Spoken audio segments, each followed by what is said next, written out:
Hey folks, 1972 Volvo. We're going for the full tour, so strap in. It's gonna be a fun ride.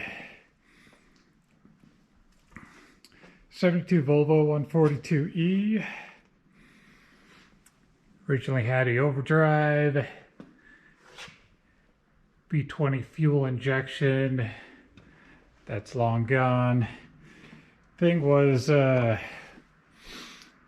hiding out in an alley in BC, Canada, and drug it home and started bringing it back to life.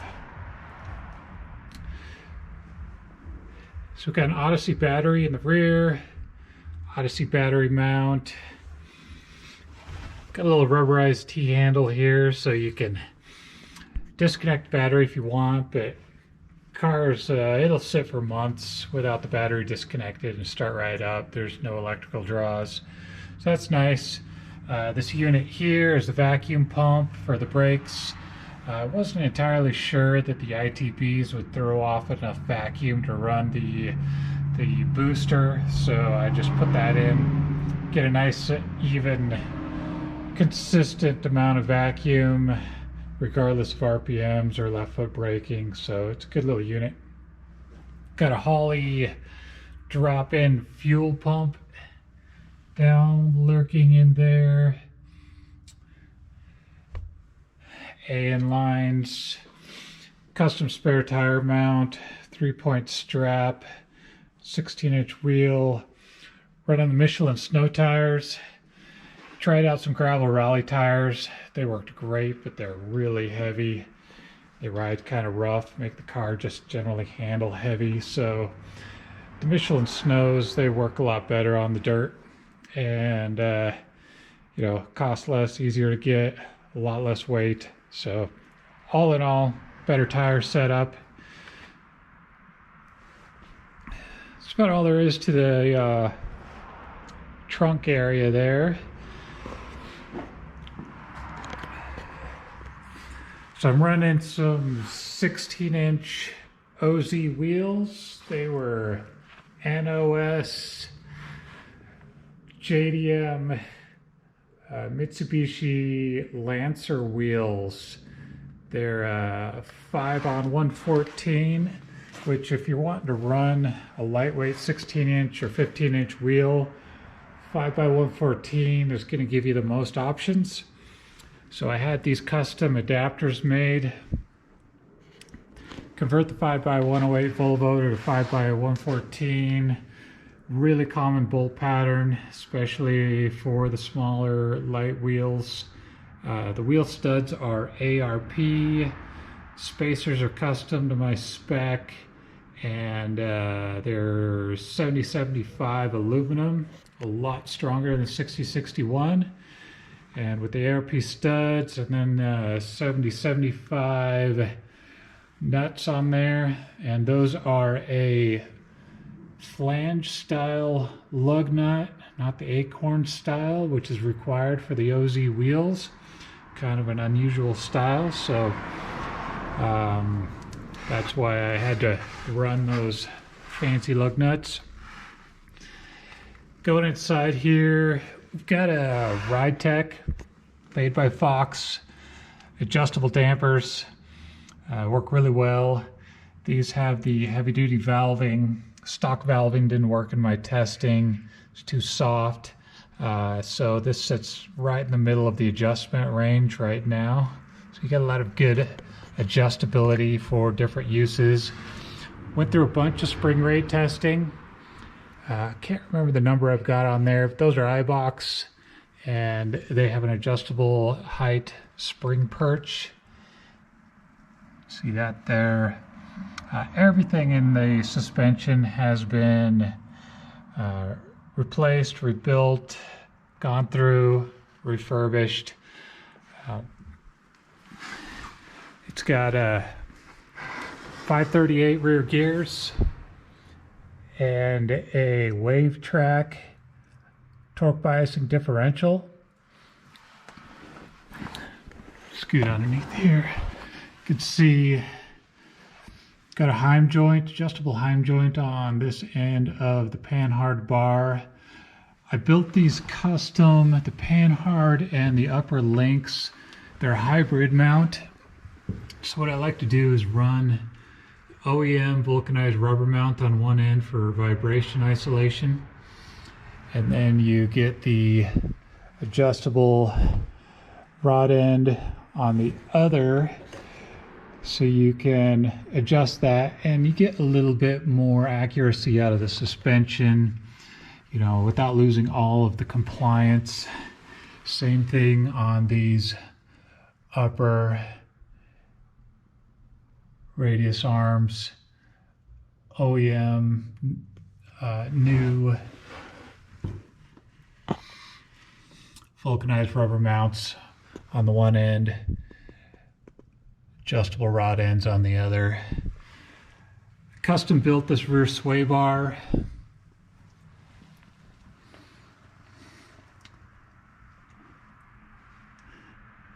I'll get another view from the other side, but I'm just kind of scrambling around underneath the car on my back, so can't really get the best angles of everything without it being up on a lift. You can see the plumbing for the fuel and the battery there. The brakes have all been gone through. New rear calipers, new rear brake pads, rotors are new. I rebuilt the parking brake drums. They're essentially little drums inside the rotor hat, and went through those. The main trailing arms here, those I bought new, and the rear end's got new bearings, new seals, and got a coat of paint on it. So let's kind of move over to the front suspension. A little bit more going on there. Got 4-piston aluminum Mazda brakes. I think those were off of an RX-7, and got fresh pads, fresh rotors. The rotors are Volvo 740 rotors. See if I can get a decent angle here without the light glaring. These are a vented rotor. They're about a 1/2 inch larger in diameter. So the stock rotors were a solid disc. These are now vented. We've got the aluminum calipers. Did away with the kind of funky split braking system. It was kind of a cool setup originally. The original Volvo brake setup had a 4-piston brake, and it had 2 different lines going to the brake. So one line would run 2 of the pistons, the other line would run the other 2. Just a nice redundant system for safety. Same deal here with the ARP extended studs, custom 70-75 aluminum, hub-centric adapters. Front dampers are a yellow Bilstein, and just kind of found these on a Volvo forum. Bottom, they've been working great so far. You know, I've thought about putting a set of ride techs in there, but these things are working so good. I haven't really worried about it. Also got the iBox springs, and there's a custom end links on the sway bar. So those are an actual ball joint. It does away with the whole like rubber lollipop bushing thing that Volvo was running. I found that there was just so much squish in that, even with the urethane ones, that it took a lot of roll before those things would wind up and start twisting the sway bar. So a lot of people will run a really thick sway bar to try to get the sway bar to be more effective, but the real issue is the end links are just so soft but the sway bar doesn't wind up until the body's really rolled over. So I'm running a stock size sway bar with these custom end links, and it handles really nice. It makes the sway bar way more effective. You get a little bit of body roll and it immediately starts putting twist in the bar and making it effective, you know, immediately as the body begins to lean over, rather than, you know, after you're, you know, well and truly into some heavy lean. So that's a nice setup there. Got a braided stainless brake lines. Brake pads are Porterfield. Can't remember the model. Check back with me on that. It's a street compound pad, so it's got good cold friction, and works good when it's hot also. Got adjustable tie rods. Stock tie rods on these 142s are not adjustable, so I put these guys together using parts from Speedway. Really nice anodized aluminum with, I believe they're Moog ball joints. And so now you can adjust those. So if you want, you can get your steering wheel perfectly straight and dial in your toe. Car's running just a little bit of toe out currently. So turns in really nice, but it will kind of wander a bit on the straightaways. So it's always a trade-off with that alignment setting, but car's not really a cruiser, it's more of a canyon ripper, so I like the quick turn in.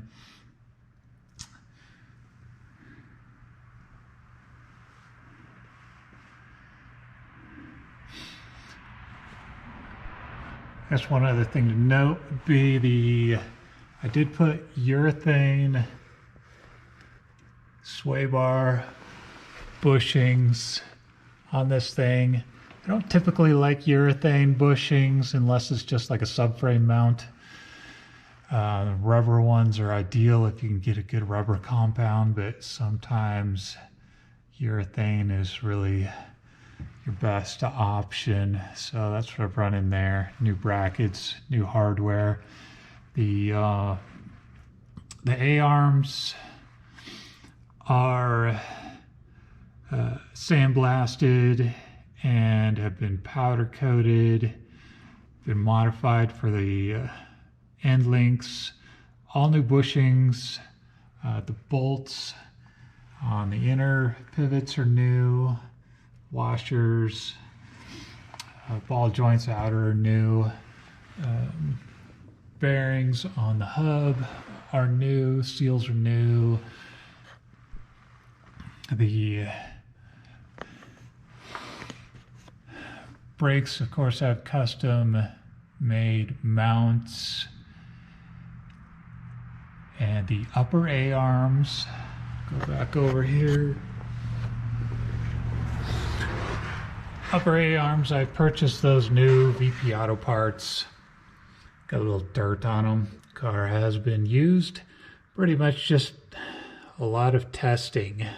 Haven't really done much, just driving. It seems like I'm always dialing things in, but this thing is working pretty dang good these days.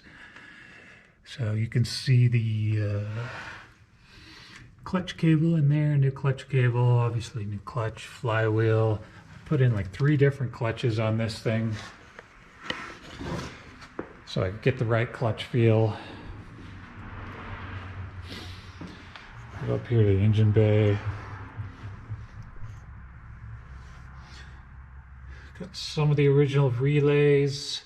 I replaced whatever I could with new stuff. I found that, I think it was this relay here. You can't get a good replacement for that, so still using an original of those. We've got relays for the fan and lights there. Booster, as you can see, it's been relocated further forward to clear the headers. Headers are stainless steel TIG welded, back purged. I went with this engine because you can bolt up a T9 to it. It's a pretty common combination to run the Zetec and the T9 gearbox. T9 gearbox fits in this car in the trans tunnel with no modifications. And there's a lot of gear ratios available. And there's a lot of aftermarket parts available. The gearbox I built entirely out of new parts. So there's nothing remanufactured or rebuilt. It's all brand new. Gears, bearings, synchros, aluminum case, the works. Boiler carbon fiber airbox, ITG air filter. Got a nice big one on there. I think it's rated for somewhere around 550 horsepower. Plenty overkill. Let's pop this guy off. You can see the trumpets.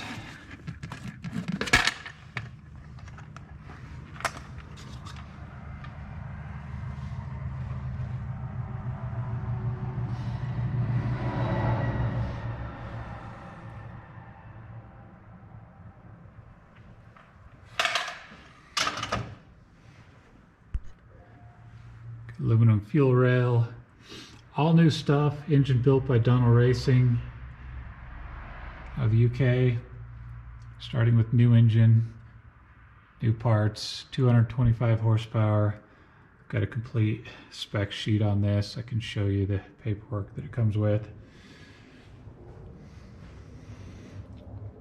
Got a breather over here on the side, Griffin radiator.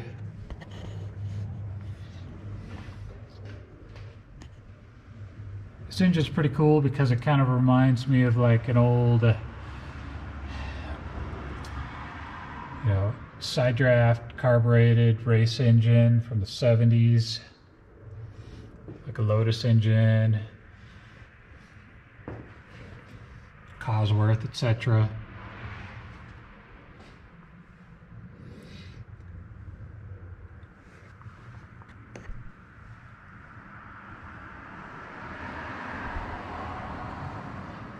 See the water rail coming underneath the header going up to the radiator, because this of course was a transverse engine originally in its life.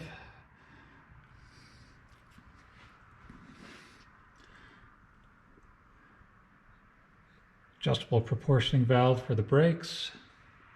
Brakes work excellent.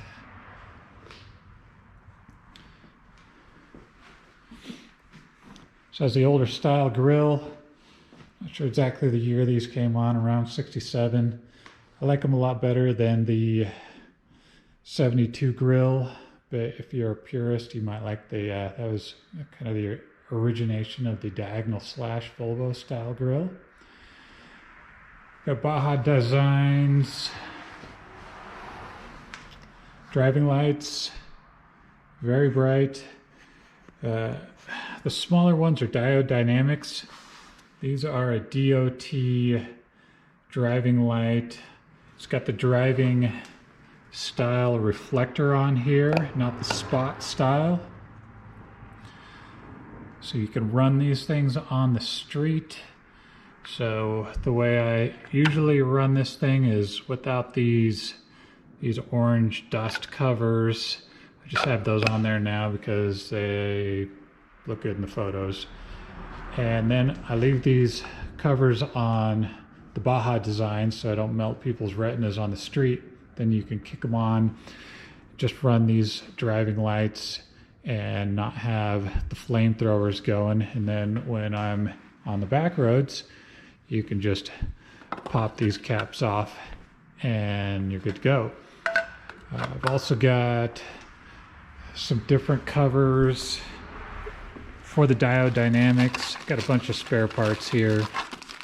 Got these covers if you want to run these just to block them off. It's kind of nice for just setting the aim on them.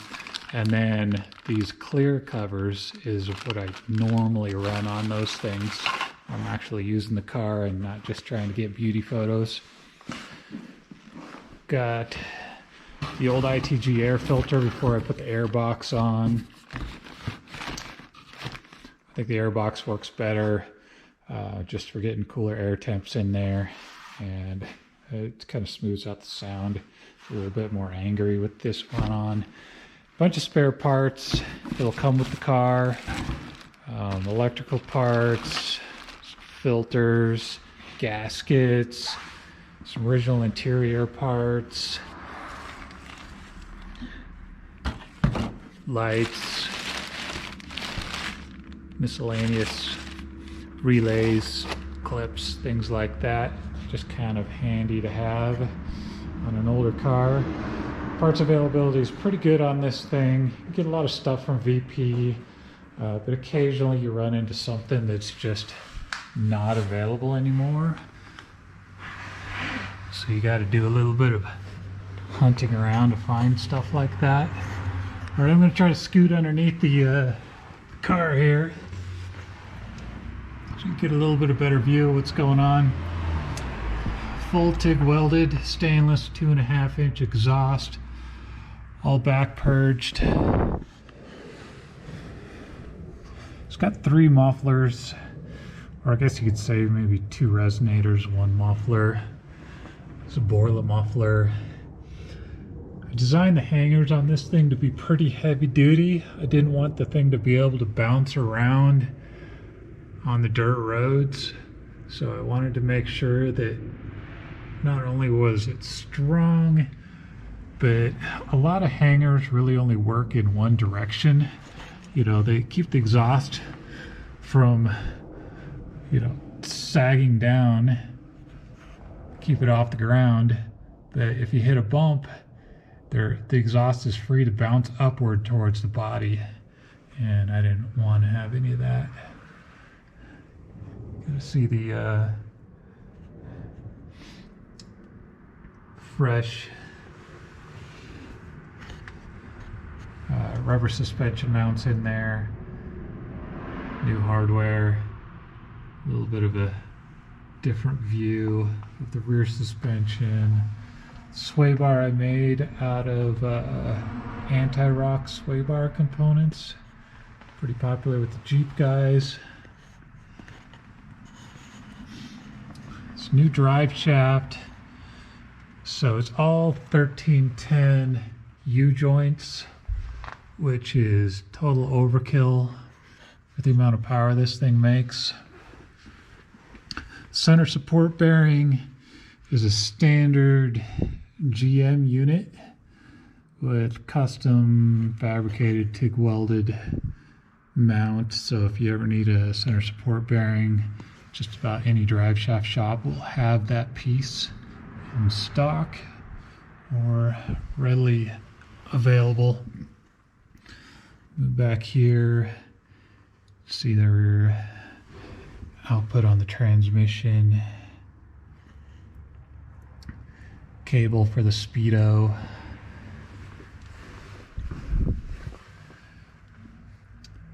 custom trans cross member. The mounts, rubber mounts there, those are E36 BMW mounts. I went with those because you can get just about any variation of those that you want. So if you want a urethane one, if you want one with a reinforcer cup, if you want OEM, you can get just about anything you want. That way you can fine-tune the feel of the mounts. Here's the Track Sport gearbox.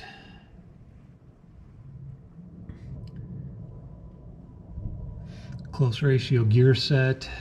Shifts really nice. It's got a real crisp, direct feel. Guy that did the alignment on the car said it felt like a Ferrari shifter. Don't know if that's a good thing or a bad thing. I'll assume that's a good thing. Got the fabricated aluminum oil pan, aluminum bell housing, lightweight clutch and flywheel, A shot of the suspension from the back. Oh yeah, I guess we should probably talk a little bit about the body. This thing's got a lot of rust in it. But hilariously, I don't think there's any rust in the floor pans. It's just really all in the wheel wells. I don't know how that ended up happening. But it's got a lot of undercoat on here, so I think early on owners were pretty thorough about undercoating the body, but I think they just didn't get the wheel wells.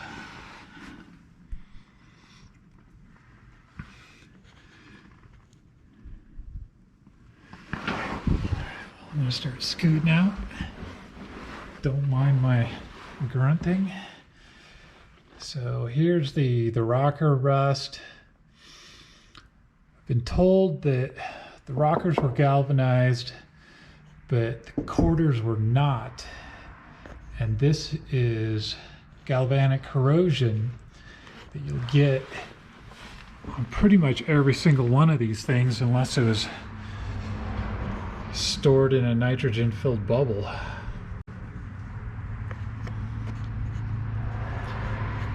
Yeah, front fenders on these are the low arch versions. Definitely the way to go. A lot of people don't even know there's two different arch versions, but these ones are the low ones, and you get a lot less wheel gap. The car just looks way better. So distance from this molding down on some of these cars only comes to about right here, and I'm guessing that maybe some people tore up their fenders running snow chains on the first couple of years of the 142 production, so they made the wheel arches bigger for snow chains. That's my guess. Could be completely wrong, but if you're not running chains, which I don't know why anybody would with modern tire compounds, the small arch is way better looking. But as you can see, there's a lot of cancer on these arches.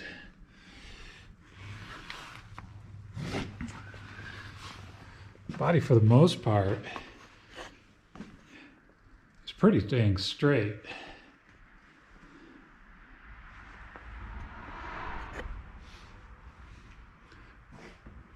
It's got a pretty crummy repaint on it, but it's old enough now that it qualifies as bitch and patina.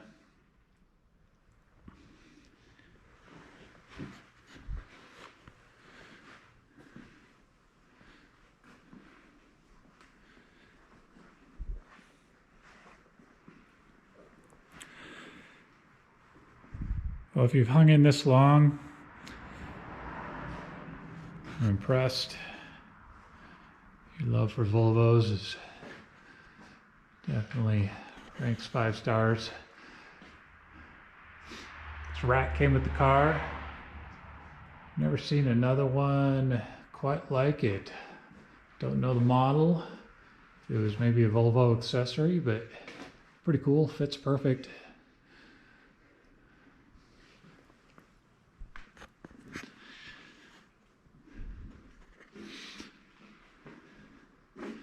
Well, hopefully that answers a few of your questions, curiosities, and be sure to send me a note if you've got any additional questions on the car.